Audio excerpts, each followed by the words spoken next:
Anda masih bersama kami di Berita Padang. Bagi Anda yang baru saja bergabung, kami hadirkan kembali 3 berita utama pada pagi hari ini.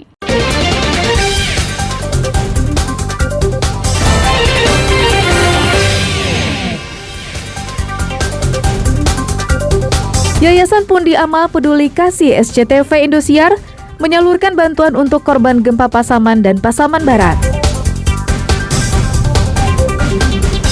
Kejaksaan Tinggi Sumatera Barat beri bantuan korban gempa bumi di Jorong Timbo, Abu Ateh, Pasaman Barat. Polsek Koto Tangah Kota Padang terus berupaya menuntaskan vaksinasi COVID-19.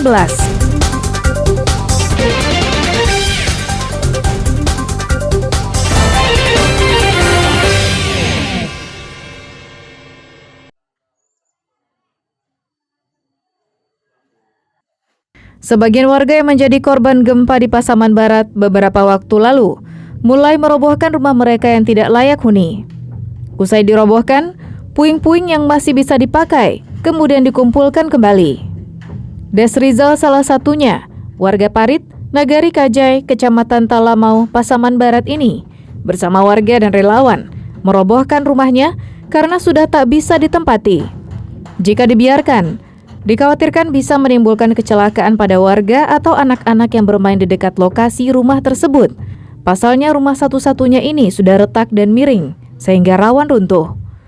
Bahan-bahan yang masih bisa dipakai seperti seng, batu bata, dan kayu nantinya akan digunakan kembali untuk membangun hunian sementara atau hunian tetap.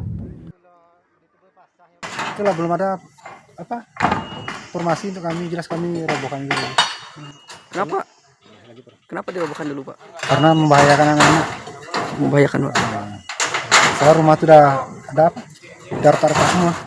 Udah ada yang miring gitu. Des Rizal layak dijadikan contoh bagi warga korban gempa lainnya. Meski pemerintah belum memberikan informasi soal bantuan rehabilitasi rumah, Des Rizal telah berinisiatif merobohkan sendiri rumahnya. Karena jika dibiarkan, maka rumah tersebut bisa rubuh sewaktu-waktu. Safaatul Ulum melaporkan dari Pasaman Barat.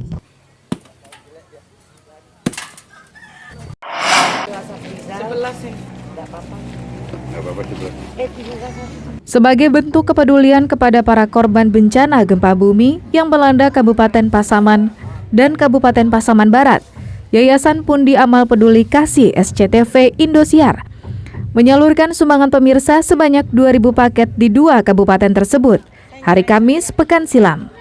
Bantuan diserahkan oleh Ketua Gebu Minang DKI Jakarta di halaman kantor Camat Tigo Nagari, Pasaman. Bantuan diberikan kepada warga yang menjadi korban tanah longsor akibat gempa yang terjadi pada akhir Februari lalu.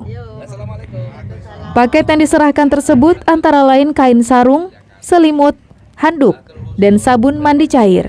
Selain itu ada tambahan dari Gebu Minang DKI Jakarta berupa ratusan tenda untuk para pengungsi. Bantuan ini disambut gembira oleh korban gempa yang selama ini tinggal di tenda-tenda darurat karena rumah mereka hancur ditimpa tanah longsor akibat gempa magnitudo 6,1 tersebut. Ada Yayasan Pundi Amal Peduli Kasih, PP, STTV, dan Indosiar atas bantuannya. Menurut Ketua DPW Gebu Minang DKI Jakarta, bantuan yang diserahkan adalah partisipasi kawan-kawan di DKI Jakarta dan juga dari pemirsa SCTV dan Indosiar melalui Yayasan Pundi Amal Peduli Kasih. Terima kasih yang sebesar-besarnya kepada Yayasan Pundi Amal Peduli Kasih YPP SCTV Indosiar atas segala bantuannya. Semoga segala amal-amal bapak-bapak dan para peduli-peduli yang telah dikumpulkan oleh yayasan mendapatkan rahmat dan karunia dari Allah Subhanahu wa Ta'ala. Selain di Kabupaten Pasaman, rombongan juga menyalurkan bantuan ke Kabupaten Pasaman Barat. Bantuan diserahkan secara simbolis yang diterima oleh Bupati Pasaman Barat. Mengucapkan terima kasih kepada Gebu Minang DKI Jakarta dan Yayasan Peduli Amal Peduli Kasih YPP CTP dan Indosiar atas bantuannya kepada masyarakat Pasaman Barat. Gempa bumi di Pasaman dan Pasaman Barat telah menelan korban hingga belasan orang dan ribuan orang kehilangan tempat tinggal karena rumah mereka hancur akibat gempa bumi. Laude Juardioanse melaporkan dari Pasaman.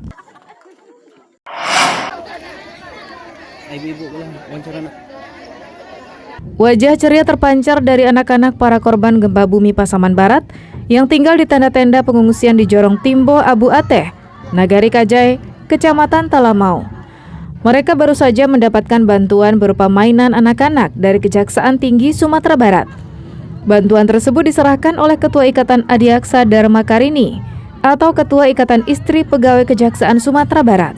Selain mainan anak-anak, Kejaksaan Tinggi Sumatera Barat juga memberikan bantuan kepada para korban berupa sembako, ditambah selimut, tikar, peralatan sholat, dan uang tunai 10 juta rupiah untuk perbaikan MCK yang rusak. Mainan. Gimana rasanya dapat mainan? Senang. Sebelumnya udah ada juga yang ngasih mainan. Belum. Jadi baru kali ini ya?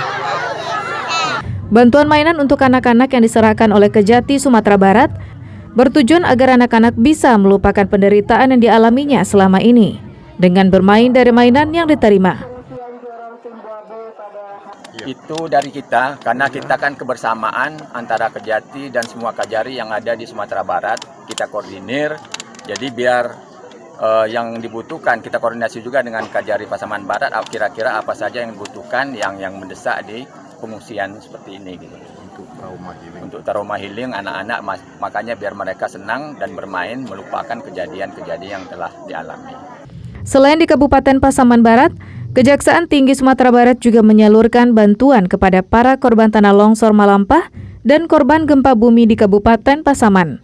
Safaatul Ulum melaporkan dari Pasaman Barat.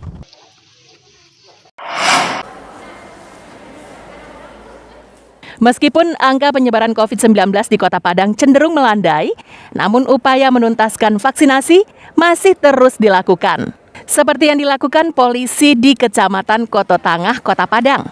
Bekerja sama dengan sebuah perusahaan di kawasan Bypass Ayapacah, petugas berhasil melakukan suntik vaksin kepada 150 warga, baik dosis pertama, dosis kedua, ataupun vaksin penguat. Dari catatan Kapolsek Kota Tangah, hampir 200.000 atau sekitar 80% warga Kota Tangah sudah mendapatkan suntik vaksin COVID-19. Upaya penuntasan vaksinasi ini terus dilakukan polisi untuk meningkatkan imunitas tubuh terhadap serangan virus corona. Jika kekebalan kelompok bisa tercapai, maka warga bisa leluasa menjalankan ibadah di masjid-masjid ataupun musola saat Ramadan nanti. Walaupun untuk angka COVID sudah menurun di Kota Padang, khususnya di daerah Kota Tangah, namun untuk kegiatan pembentukan imun tetap kita laksanakan. Salah satu contoh adalah untuk melaksanakan vaksin. Untuk Kota Tangah sudah melewati angka 80% lebih untuk pelaksanaan vaksin yang sudah kita laksanakan. Totalnya berapa jumlahnya itu, Pak? Untuk jumlah itu sudah warga kita sekitar 98.500 sekian. Berarti udah hampir mendekati 100 lebih. Makin minimalisir terpapar dari COVID-19. Ya. Itu sih harapan kita. Jadi bisa mencapai target yang dibebankan oleh pemerintah ke muspida setempat. Untuk menghindari kerumunan, kegiatan vaksinasi dilaksanakan 3 tahap dengan masing-masing tiap tahap 50 orang. Dari Padang, Robiha melaporkan.